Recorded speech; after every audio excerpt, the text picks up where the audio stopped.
పట్టుకొని నోరు పెద్దగా తెరిచాడు.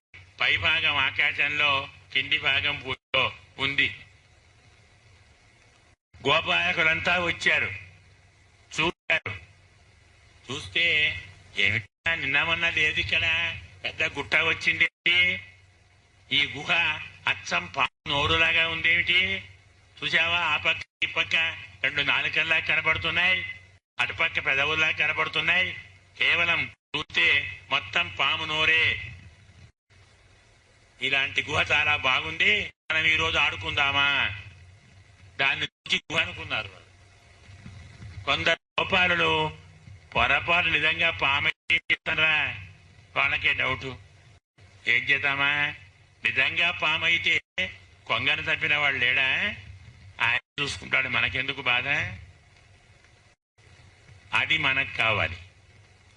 దాన్ని అత్యవసాయం, దృఢ అత్యవసాయం అంటే నమ్మకం.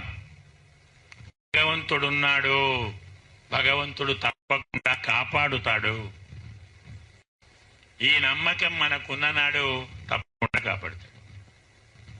వీరు నిజంగా పామే కానీ దాన్ని కొండ గుహ అనుకున్నారు. ఒకవేళ అది పాముతుంది, ఆయన చూసుకుంటాడు. పరమాత్మ మీది నమ్మకంతో పిల్లలందరూ వెళ్ళిపోయారు నోట్లోకి. స్వామి చూచాడు, మూర్ఖాః అయితే మహాగ్రామ్యాః స్వం దృష్ట్యం నాను మంస్యధా అంటాడు. అసలు నివాసాన్ని వాళ్ళు తెచ్చడం లేదు, మూర్ఖులు నా మీది నమ్మకంతో పెడుతున్నారు. అహమేతానికి రక్షించే మన్నాథాన్, వీరికి నేనే కదా ప్రభువును, నేనే దిక్కు, నేనే రక్షకుణ్ణి, నేను కాపాడుతాను. వాడు నోరు తెరిచే ఉంచాడు. ఎందుకు? వీడు కూడా రావాలి. కృష్ణుడు కూడా వచ్చి నోట్లో పడితే కానీ వాడు నోరు ముయ్యాడు. సరే వాడికి ఎందుకు? స్వామి మహా దయమేడు కదా, అమంతా నోట్లోకి పోయాడు. ఇతను పోగానే మూత అనుకున్నాడు. ఆయన పోయినాక నోరు మూత పడదు. పెరిగాడు నిలువున. ఇంతే ఇలాగ ఉంది. భజన స్వామి ఉన్నాడు, ఏం చేస్తాడు? ఎంగారాదు, నోరు తెరవరాదు, నోరు మూయరాదు. పెరిగి పెరిగి పెరిగి తల పై భాగానికి రంధ్రం చేసుకొని తాను బయటికి వచ్చాడు. అదే రంధ్రం నుంచి అందరినీ తీసుకొని వచ్చాడు. కానీ అప్పటికే పాము కడుపులో చేరారు కాబట్టి అందరూ విగత ప్రాణులయ్యారు, చనిపోయారు. పరమాత్మ కాబట్టి మన అమృతమయ దృష్టితో అన్ని మహానుభావుడు బ్రతికించాడు. కానీ కొండ చిలువ నోటిలోకి మేము వెళ్ళాము, చచ్చాము, మళ్ళీ స్వామి బతికించాడు, మమ్ములను ఇంటికి తీసుకొని వచ్చాడు అన్న విషయం వారికి 1 సంవత్సరం తరువాత తెలిసిందట. కౌమారే వృత్తం తతు పౌగండే జ్ఞాతం అంటాడు. 5 ఏళ్ల వరకు వయస్సును కౌమారం అంటారు, 6వ ఏట్లో పౌగండం అని చెప్తారు. ఇలాంటి పౌగండంలో వారికి తెలిసింది అన్నాడు సుఖయోగీంద్రుడు. విన్న పరీక్షిత్తు ఊరుకుంటాడా? అదేమిటండి, అప్పుడు జరిగిన వృత్తాంతం కాలాంతరంలో ఎందుకు తెలిసింది? ఈ సంవత్సర కాలం జరిగినటువంటి వింత ఏమిటి? వారికి విషయం ఎందుకు తెలియలేదు అంటే అసలు రహస్యం ఏమిటి? ఇక్కడే స్వామి చాలా చమత్కారంగా చెప్తాడు. శృణుష్వ అవతో రాజన్ అపి గుహ్యం వదామి బ్రూయుః శిష్యస్య స్నిగ్ధస్య గుహ్యం ఉత్తమం. ఈ వృత్తాంతాన్ని చెప్పదలుచుకున్నటువంటి సుఖయోగీంద్రుడు పరీక్షిత్తును హెచ్చరించి మరీ చెప్తున్నాడు. శృణుష్వ అవహితో రాజన్, మహారాజా సావధానంగా విను, జాగ్రత్తగా మనస్సు పెట్టి విను. గుహ్యం వదామితే, నేను నీకు పరమ రహస్యాన్ని చెబుతున్నాను. నేను అడగలేదే అంటే బ్రూయు శిష్యస్య స్నిగ్ధస్య, ప్రీతిపాత్రుడైన శిష్యుడికి గురువు గారు అడగకున్నా అతి రహస్యమైన విషయాలు చెప్పుతారు. అంటే మనకేం కావాలి? గురువు గారి దయను పొందాలి. మనం వేరే జ్ఞానాన్ని, వేరే శ్రమ అవసరం లేదు. గురువు గారిని భక్తిగా, ప్రేమగా మనం సేవిస్తే వారి దయ కలుగు. గురువు గారి దయ కలిగిన నాడు రానిదంటూ ఏం లేదు. కొన్ని వందల సంవత్సరాలు చదివిన రాని విద్య ఒక్క మాటతో వేదాస్తే భాంతో చాలు, నీకు అన్ని వేదములు భాషించుగాక వచ్చేస్తాయి. కాబట్టి నేను నీ మీద నువ్వు నా శిష్యుడవని, ప్రీతిపాత్రుడవని అడగకున్నా చెబుతున్నాను. ఇక్కడ మనకు 2 వృత్తాంతాలను స్వామి బోధిస్తాడు. ఈ ఘట్టంలో 3 రహస్యాలను ఇనుమడిస్తాడు. ఇంకొంచెం జాగ్రత్తగా చూస్తే 4 తత్వాలు బోధిస్తాడు. కథ చాలా చిన్నది, విషయం మాత్రం చాలా పెద్దది. చాలా పెద్దదంటే మనస్సు పెట్టి సావధానంగా వింటేనే అందులో ఉన్నటువంటి రహస్యం అర్థమవుతుంది. దాని మీద ఆధారం పెరుగుతుంది. కథే కదా అనుకుంటే 0 మార్క్స్. ఇంతకు ఈ వృత్తాంతం అంతా దేని మీదనయ్యా అంటే, పరమాత్మ గోపాల బాలులందరూ రోజు పశువులను, దూడలను తీసుకొని అడవికి వస్తారని చెప్పుకున్నాం కదా. అలా అడవికి వచ్చినప్పుడు వారు టిఫిన్ క్యారీలు తెచ్చుకుంటారు మన భాషలో కదా. ఏదో లంచో మరి అంటాం కదా, బ్రేక్ చాలా ఉన్నాయి మనకు. అలా తీసుకొని వస్తారు. అందరూ చంది మూటలు అంటారు, కట్టుకొని వస్తారు. కృష్ణ పరమాత్మ ఒక రూలు పెట్టాడు. ఎవరు ఏది తెచ్చినా విప్పి నా ముందర పెట్టాలి. నేను చూచి అన్ని సమానంగా ఉన్నాయో చూచి, సమానంగా లేకుంటే సమానం చేసి అందరికీ సమానంగా పెట్టాలి. ధనవంతుడు, బీదవాడు అనే తేడా భోజనం దగ్గర ఉండొద్దు. అంటే ఏమిటంటే, ఆనాటి లెక్క ప్రకారం రేపల్లెలో లేదు, మనం అనుకున్న బృందావనం అనుకున్నాం కదా, ఇలాంటి ఈ బృందావనంలో ఏం జరిగింది? అతి బీదవాడు అంటే 1000 ఆవులు ఉన్నవాడు బీదవాడు. అతి బీదవాడంటే 1000 ఆవులు ఉన్నవాడు. వాడికి వెన్న, మీగడ, పాదే ఉంటాయట. శ్రీమంతుడికి కోవా ఉంటుంది, పాయసం ఉంటుంది, ఇంకేమేమి ఉంటాయి. ఒకరు కోవా తెచ్చుకుంటారు, ఒకరు పాయసం తెచ్చుకుంటారు, ఒకరు వెన్న తెచ్చుకుంటారు, కొందరు కేవలం పాలు ఏదో పెరుగు తెచ్చుకుంటారు. వీటిని అన్నిటినీ సమానం చేసి అందరికీ పంచిపెడతాడు స్వామి. ఇది విధానం. అలాగే అత్ర భోక్తవ్యమస్మాభి, ఈరోజు మనం ఇక్కడే తిందాం అని ఒక విశాలమైన ప్రాంతంలో అందరూ బారులు తీరి కూర్చున్నారు. పరమాత్మే అందరికీ మీగడ, పెరుగు, అన్నం కలిపి పెట్టాడు. స్వామి తన చేతిలో కూడా పెరుగన్నం పెట్టుకున్నాడు. తత్ ఫలాని అంగుళీలు అంటాడు. ఊరగాయ ముక్కలను వేళ్ల మందుల జొప్పించుకున్నాడు. సంఖ్యలో వేణువు, కొమ్ము పెట్టుకున్నాడు. మరొకటి బొడ్లో జొప్పుకున్నాడు. అందరూ జాగ్రత్తగా ఆరగించండి అని అన్ని లైన్లు తిరుగుతూ పర్యవేక్షిస్తూ తాను తింటున్నాడు. అందరూ తింటున్నారు. దేవతలు చూచారు. పరమాత్మ భుజిస్తున్నాడు. పరమాత్మ భక్తులు భుజిస్తున్నారు.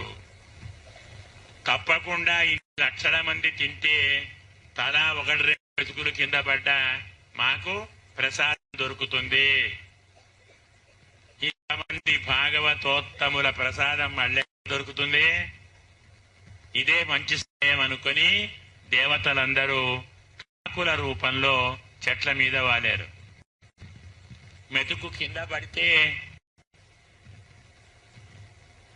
స్వామి చూచాడు. కొంత గర్వం అణిగింది కానీ ఇంకా అభిమానం పోలేదా? భక్తుల ప్రసాదం కాదా?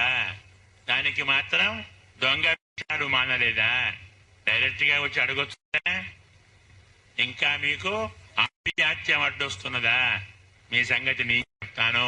అరే పిల్లలు, స్వామికి నివేదన చేశాము, ఒక్క మెతుకు కూడా కింద పడొద్దు, కింద వస్త్రం వేసుకొని ఇచ్చండి, పడ్డ వాటిని మీరే నోట్లు వేసుకోండి అన్నారు. స్వామి ఆర్డర్ అంతే, విప్పు జారీ లాగానే ఉంటుంది. లేదు, ఒక్క మెతుకు పడలేదు. అయ్యో మా గతి. చూశారు, సరే తింటే తిన్నారు, చేతులు కడుక్కుంటారు కదా, నీళ్లలో మెతుకులు పడతాయి, అక్కడ తిందామని కాకులు కాస్త చెప్పలయ్యాయి, రెడీగా ఉన్నాయి. చూచాడు స్వామి, ఇంకా దొంగ వేషాలు లేదా? అరే పిల్లలు, భగవత్ ప్రసాదాన్ని తిని చేతులు కడుక్కోకూడదురా, తుడుచుకోండి అన్నాడు. ధర్మశాస్త్రం భగవంతుడి ప్రసాదాన్ని తిన్న తర్వాత చేతులు కడుక్కోకూడదు. అలాగే భగవత్ ప్రసాదాన్ని మనం భుజించేటప్పుడు మన వేళ్లు కానీ మన చేతులు కానీ నాలుకకు పెదవికి అంటకూడదు. మనం అన్నం కూడా ఎలా తింటున్నాం? అన్నం తింటామా, చేతులు తింటామా? జ్ఞాపకం ఉంటున్నారు, మహానుభావులు భోజనం చేస్తారు. కొందరు భోజనం చేస్తే ఆ పప్పు సాంబార్ అన్నం కంటే అరచెయ్యి వేళ్లే బాగుంటాయేమో. ఇలా కాస్త ఇలా కాస్త, ఈ పక్క కాస్త ఈ పక్క కాస్త, ఏం అద్భుతమో, ఎంత భోగ్యంగా అరగిస్తారో. అలాగే తింటారా అండి? భోజనం చేయటానికి చేతికి నోటికి ఏమిటి లింకు? చేత్తో నోట్లో వేసుకోండి, నోటితో తీసుకోవడం కాదు కదా. చేతిలో ఉన్నదాన్ని నోట్లో వేసుకోవాలా, నోటితో తీసుకోవాలా? ఇదేమిటి? యజ్ఞగుండం కాదా? అహం వైశ్వానరో భూత్వా ప్రాణినాం దేహమాత్ర అని పరమాత్మ అగ్నిహోత్రుడుగా ఇక్కడ అతనికి మీరు ఇస్తున్నారా? అంటే ఆహుతి ఇస్తున్నారా? ప్రాణాయ స్వాహ అంటున్నారా? యజ్ఞగుండంలో చెయ్యి లోపల చేస్తారా, పైనుంచేస్తారా? మరి ఈ గుణం ఎక్కడి చేయాలి? నోటికి అంటారు, ఎంగిలి కావాలి, ఎందుకు చేయి కడుక్కో? భగవత్ ప్రసాదాన్ని చేయి కడుక్కోవద్దు అంటే అర్థం అది పైనుంచే తీసుకోవాలి, నోటికి వేళ్ళు అంటకూడదు. ఏమైతేనేమి వీరంతా భోజనం చేస్తున్నారు. మరి దూడలు దూరంగా వెళ్ళాయి, ఆ ఊరు దూడలు దూరంగా వెళ్ళాయి, చాలా దూరం వెళ్ళాయి. అయ్యో ఎంత దూరం పోతాయో అని భోజనం చేస్తున్న గోపాలుడు లేచి వెళ్లి చూడబోయారు. వద్దు, మీరు లేవకండి, నేను వెళ్లి తీసుకుంటాను అన్నాడు. ఆవులు కనపడలేదు, దూడలు కనపడలేదు, చాలా దూరం లేవు. సరే అవే వస్తాయిలే అని తిరిగి వచ్చాడు. ఆవులను దూడలను వెతికి ఇక్కడికి వచ్చేసరికి గోపాల బాళ్ళు లేరు, ఇక్కడ వీరు అంతా వెతికాడు, దొరకలేదు. అక్కడ వారు లేరు, ఇక్కడ వీరు లేరు. ఏమై ఉంటుందబ్బా? కాస్త కళ్ళు మూసుకున్నాడు. ఓహో, అబ్బాయి ఆడుతున్నాడు, మనం కూడా ఆడుకుందాం అనుకున్నాడట. ఏం జరిగిందంటే అఘాసుర వధ సందర్భంలో పాము కడుపులో పడి ప్రాణాలు విడిచిన గోపాల బాలులను బయటికి తీసి పరమాత్మ బ్రతికించాడు. దాన్ని బ్రహ్మ చూచాడు. ప్రాణం పోసి నేను కదా, సృష్టికర్త నేను, ఇంకో సృష్టికర్త లేడు. మరి వీడెవడు నాటి చేస్తున్నాడు? నిజంగా అంత గొప్పవాడా? కాస్త టెస్ట్ చేద్దాము అనుకుని అక్కడ దూడలను ఆవులను ఇక్కడ గోపాల బాలులను అపహరించి ఓ కొండ గుహలో పడేసి దానికి ఒక పెద్ద రాయేసి తానే దాని మీద కాపలా కూర్చున్నాడు. వాళ్లకు రేపల్లే గోపాలులకు గోపికలకు ఇబ్బంది ఎందుకు పెట్టాలి, ఎలాగూ నాకు అలవాటే కదా, బహుశ్యాం ప్రజాయేయ, అంతా ఆయనే కదా, అన్ని నేనే అవుతాను అన్నాడు. ఆవులు తానే అయ్యాడు, దూడలు తానే అయ్యాడు, గోపాల బాలులు తానే అయ్యాడు. హాయిగా అలవాటు సాయంకాలానికి ఇంటికి పోయాడు. మార్పు లేదు. ఎక్కడొచ్చింది మార్పు అంటే, ఇప్పుడు పాలు తాగే దూడలు ఎవరు? కృష్ణుడే. పాలిచ్చే ఆవులు కృష్ణుడే. ఆవులను తోలే గోపాల బాలులు కృష్ణుడే. ఇచ్చేవాడు కృష్ణుడే, తీసుకునేవాడు కృష్ణుడే. సర్వం విష్ణుమయం అపూర్జగటితం కృష్ణే పరమాత్మ వ్యాసుడు. న్యాయంగా జగమంతా పరమాత్మమే అయినా ఇప్పుడది కాస్త అక్షర సత్యమైంది. అంతా ఆయనే. పాలిచ్చేవాడు ఆయనే, పాలు తాగేవాడు ఆయనే, అన్నం తినేవాడు ఆయనే, అన్నం పెట్టేవాడు ఆయనే కదా. ఏ గోపాలకుడు ఏ కట్టెతో, ఏ తలపాగతో, ఏ బట్టతో, ఏ బొట్టుతో, ఏ అలంకారంతో ఉన్నాడో అంతా అలాగే అలాగే అలాగే అదే వేషంలో ఉన్నాడు. ఎవ్వరికీ ఏమాత్రం అనుమానం రాలేదు. ఎలా వస్తుంది? పరమాత్మ అఖిల మాయలకు అధిపతిగా. అయితే ఒక చిన్న తేడాను బలరాముడు గుర్తించాడు. ఏడాది కాలం అయ్యేసరికి బలరాముడు చిన్న డౌట్ వచ్చింది.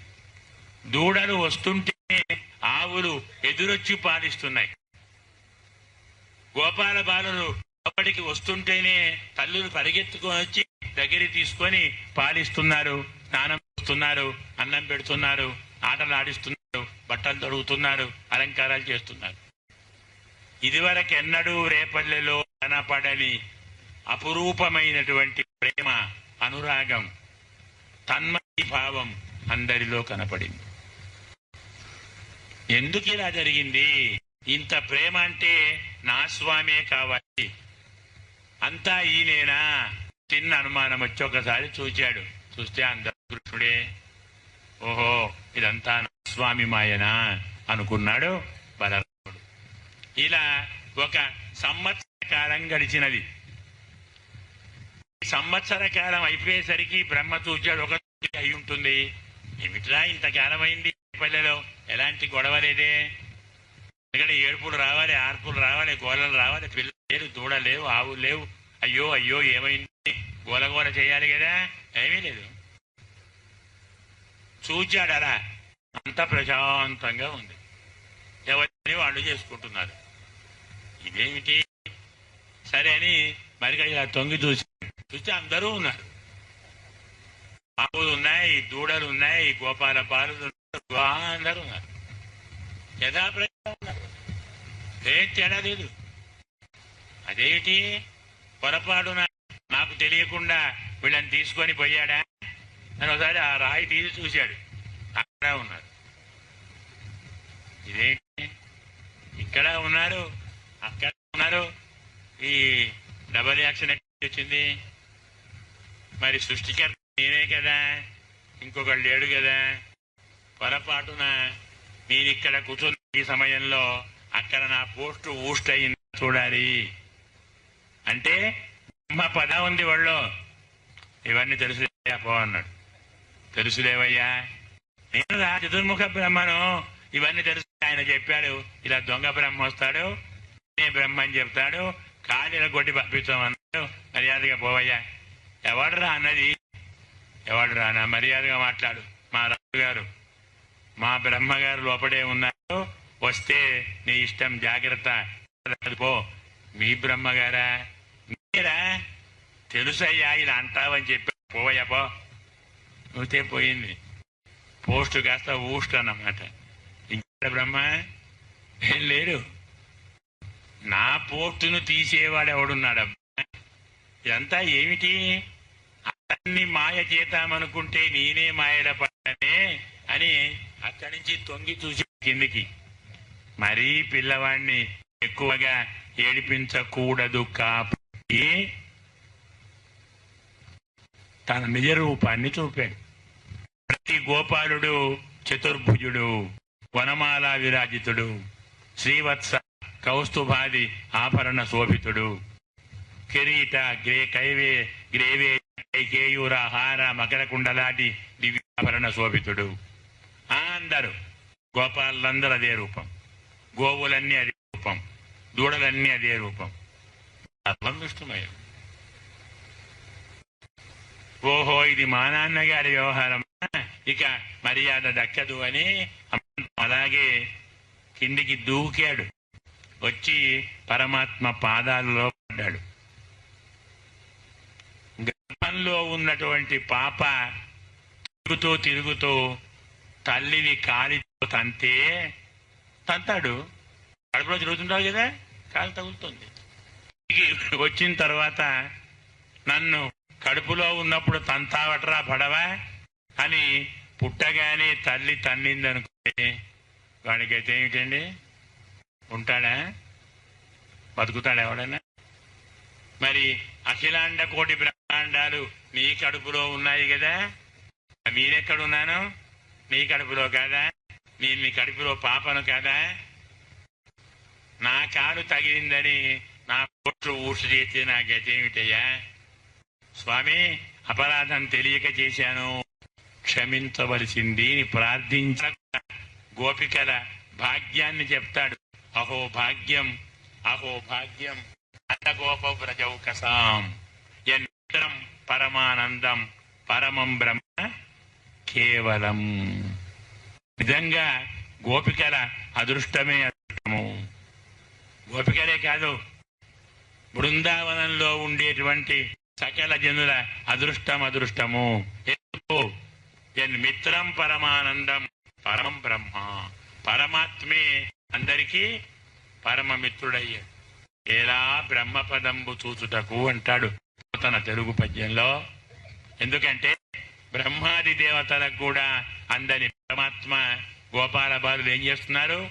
తన్నుచు, గుద్దుచున్, నగుచు, తాకుచు, ఆడుచు, పాడుచుండిరి. ఏమి తపంబు చేసిరిగో. రేపల్లెలోని గోపాల బాలుడు ఎంత తపస్సు చేశారండి. ఆటలు ఆడుకుంటారు, లాగుతారు, కింద పడేస్తారు, మీద పడతారు, తంతారు, తారు. ఎవరిని? కృష్ణుడండి, పరమాత్మనండి. అఖిల జగద్ధారుణ్ణి తంతున్నారు, గుద్దుతున్నారు, కింద పడేస్తున్నారు, మీద పడుతున్నారు, మీద పడేసుకుంటున్నారు, లాగేస్తున్నారు, ఏమో అంటున్నారు, బెదిరిస్తున్నారు, ఆడిస్తున్నారు, పాడిస్తున్నారు, వెన్నముద్ద పెంచి ఆడిస్తున్నారు. కుమ్మరుత్యం చేయరా కృష్ణ, వెన్నముద్ద పెడతాను అంటే నాట్యం చేస్తున్నాడు. తప్పెడం రోగించు, పాలు పెరుగు పోస్తాను అంటే మోగిస్తున్నాడు. చెప్పినట్టింటున్నాడు. కృష్ణావతారం యొక్క రహస్యం ఏమిటి? అపారమైన సౌలభ్యం.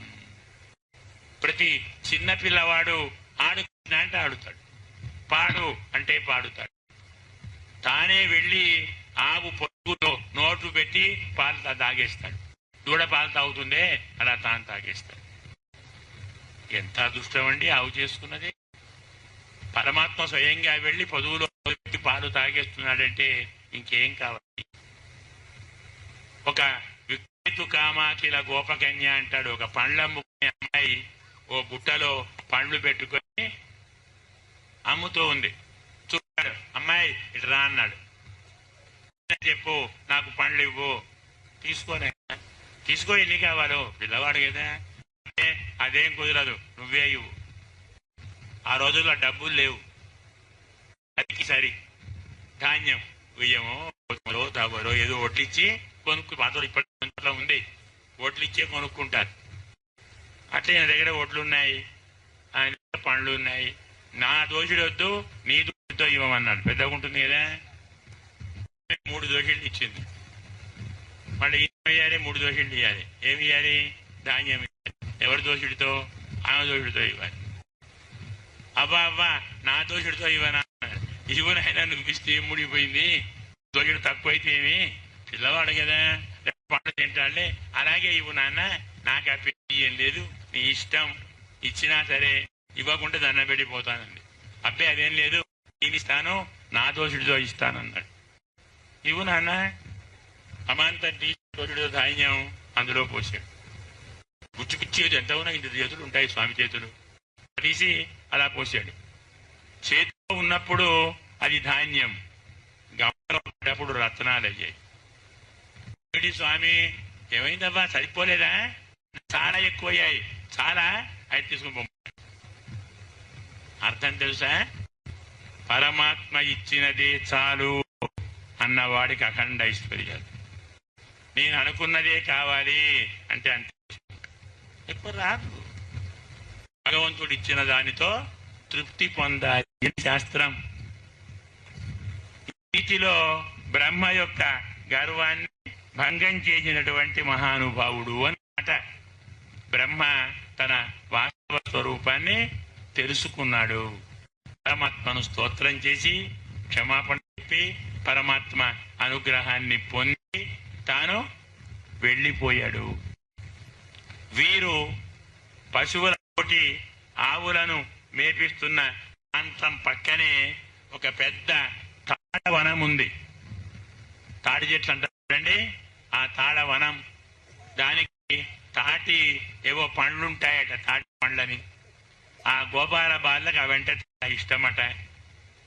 కానీ ఇక్కడికి పోదామంటే అక్కడ ఒక రాక్షసుడు ఉంటాడు, వాడు ధేనుకాసురుడు.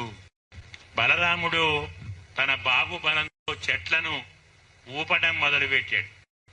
పండ్లు రాలుతున్నాయి. అవుతాయా?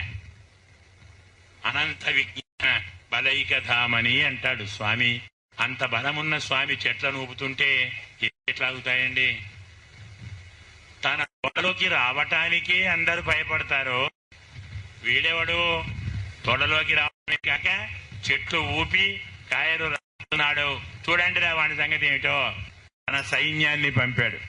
వందల కొద్ది అన్ని గాడిదల ఆకారంలో ఉంటాయి. వందల కొద్ది గాడిదలు పరిగెత్తుకుంటూ వస్తున్నాయి. అన్నగారు వస్తున్నారు, పని పడదామా?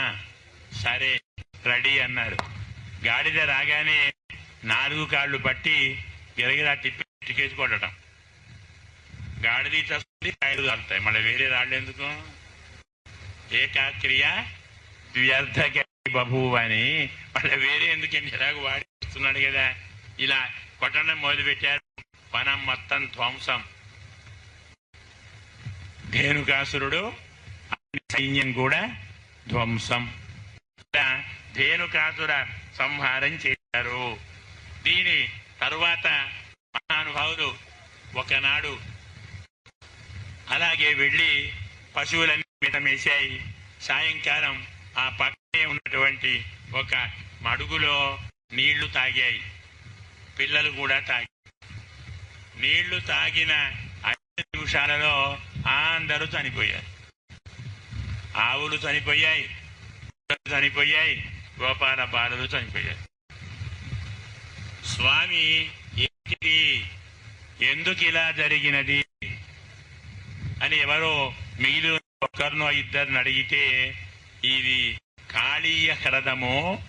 ఈ మడుగులో పరమ విషసర్పం కాళీయుడనే మహానుభావుడు ఉన్నాడు. అక్కడ తను నిరంతరం విషం కక్కుతుంటాడు.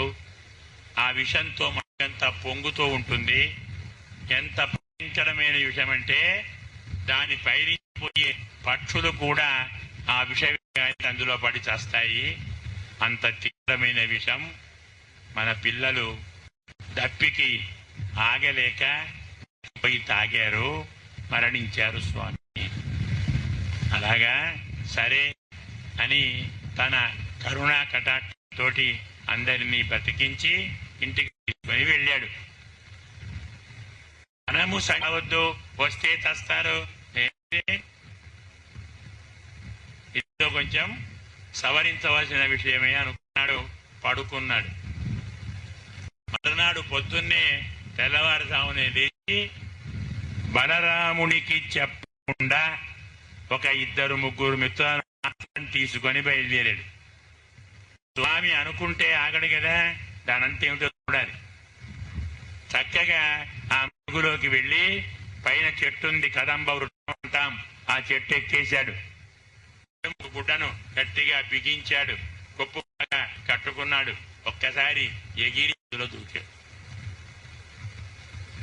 పోయాడు. కాళీయుడు చూచి కొత్తవాడు దూకాడు, పోతాడులే అనుకున్నాడు. వాడెక్కడ పోతాడు, హాయిగా ఈత కొడుతున్నాడు. స్విమ్మింగ్ పూల్ లాగా ఉంది వాడికి. అది ఇంత విషయం ఏం చేయడం లేదు. నా మడుగులోకి రావటమే ఎక్కువ అంటే ఈత కొడతానేంటి వీడు, నా సంగతి చూపుతాను. అమాంతం వచ్చి తన కసి కొద్ది కాటు వేశాడు. తోకతో మొత్తం ఒళ్ళు చుట్టుకున్నాడు, బంధించాడు, కాటు వేస్తూనే ఉన్నాడు. స్వామి కాస్త వాణికి కూడా తృప్తి కలగని అని కనులు మూసుకొని పడుకున్నాడు. నిశ్చేష్టుడిగా పడుకున్నాడు. పరమాత్మ నిశ్చేష్టుడిగా పడుకోగానే ఉత్పాతాలు మొదలయ్యాయి రేపల్లిలో, బృందావనంలో. అనుమానం చేసింది యశోదమ్మకు, నందుడికి. పిల్లవాడా అంటే లేడండి, లేడు. ఎక్కడికి పోయాడు?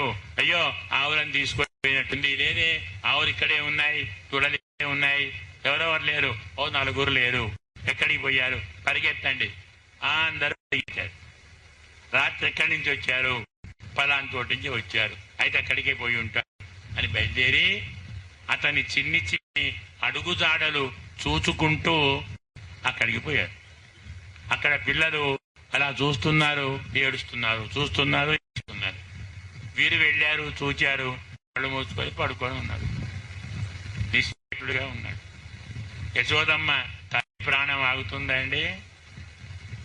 పోయి పిల్లవాడు ఏమయ్యాడో ఇంకా నేనెందుకు పెట్టాలి, అందరూ నేను దూకుతానని యశోదమ్మ నందుడు అందులో దూకే ప్రయత్నం చేశారు.